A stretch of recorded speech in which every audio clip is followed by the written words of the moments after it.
కేంద్రంలో బీజేపీ అధికారంలోకి వచ్చి 8 సంవత్సరాలైనా విభజన హామీల్లో ఒక్కటి కూడా అమలు చేయలేదని సిపిఐ నేత రామకృష్ణ విమర్శించారు. మొదట్లో ప్రత్యేక హోదాపై ప్రస్తావించిన ప్రధాని మోదీ ఇప్పుడు ఆ ఊసే ఎత్తడం లేదన్నారు.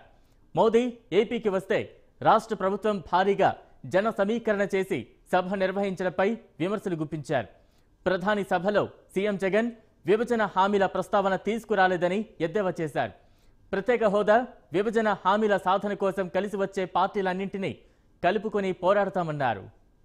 విడిపోయి 8.5 సంవత్సరాలు అయినప్పటికీ ఆనాటి పార్లమెంట్లో ఏదైతే ఆనాటి ప్రధానమంత్రి మన్మోహన్ సింగ్ గారు చెప్పారో దాన్ని ఈనాటి వరకు కూడా అమలు చేయలేదు. ఇవాళ రాజ్యాంగం అమలులోకి వచ్చిన 73 సంవత్సరాల సందర్భంగా దేశవ్యాప్తంగా రాజ్యాంగ నిర్మాత అంబేద్కర్ గురించి చర్చించుకుంటా ఉన్నాం. ఇవాళ రాజ్యాంగంలో ముఖ్యంగా పార్లమెంట్లో ఇచ్చిన హామీలకి దిక్కు లేకపోతే ఇవాళ ఏ రకంగా ప్రజలకు న్యాయం జరుగుతుందో దానికి ప్రభుత్వం సమాధానం చెప్పాలి. ఇవాళ ప్రైమ్ మినిస్టర్ నరేంద్ర మోడీ గారు విశాఖపట్నం వస్తే మన ముఖ్యమంత్రి జగన్మోహన్ రెడ్డి గారు లక్షలాది మందిని సమీకరించి కోట్లాది రూపాయలు ఖర్చు పెట్టి రెడ్ కార్పెట్ వెల్కమ్ చెప్పాడు. మరి ఏమి సాధించాడో చెప్పమని అడుగుతా ఉన్నాం.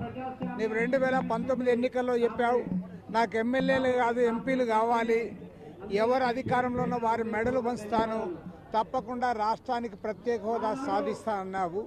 కానీ ఇవాళ నరేంద్ర మోడీ ప్రభుత్వం 8.5 సంవత్సరాల కాలంలో ఏ ఒక్క వాగ్దానాన్ని కూడా అమలు చేయకుండా రాష్ట్రానికి ప్రత్యేక హోదా ఇవ్వకుండా పదే పదే మోసం చేస్తూ ఉంది. అంతేకాకుండా పోరాడి సాధించుకున్న విశాఖ ఉక్కు ఫ్యాక్టరీని ప్రైవేట్ పరం చేస్తూ ఉన్నారు. ఇవాళ నరేంద్ర మోడీ గారు, అమిత్ షా గారు, జగన్మోహన్ రెడ్డి గారు కూడబలుక్కొని గంగవరం పోర్టు అదానికే ఇచ్చారు, అదేవిధంగా కృష్ణపట్నం పోర్టు వారికే ఇచ్చారు, సోలార్ పవర్ ప్రాజెక్టు కూడా ఇవాళ అదానికి అప్పచెప్పారు, థర్మల్ పవర్ ప్రాజెక్టును కూడా ఇవాళ అదానికి అప్పచెప్పారు.